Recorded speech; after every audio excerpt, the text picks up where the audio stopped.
In this video, I'm going to show you how to enable voice chat in Roblox. If you find this video useful, please like and subscribe. First thing you need to do is go to your left hand side and press more.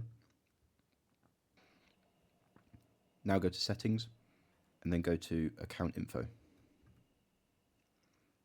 Here it says verify my age, so click on that. And now you'll need to use a smartphone to scan the QR code.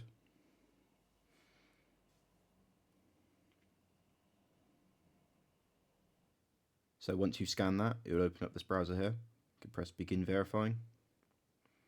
My ID is from the UK, so I'm going to press select. I'm going to use my driver's license. Most people watching this probably just have a passport, but you can still use that. So now I have to take a photo of my ID. Unfortunately, I'm going to have to blur this all out, but it's pretty straightforward. Now that I have to take a selfie,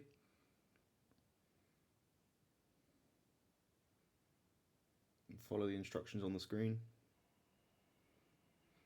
And just like that, I've been verified. Now you go back to your computer and you just have to wait for it to verify. And as you can see, the verification was successful. So now you can press close. So now you go to privacy and content maturity. You go to communications and then go down to voice chat. And you just toggle that. And now you have enabled voice chat in Roblox. Just to let you guys know that voice chat isn't enabled in every game and you have to be over the age of 13 to verify your account. Thank you for watching the video. Again, if you found it useful, please like and subscribe.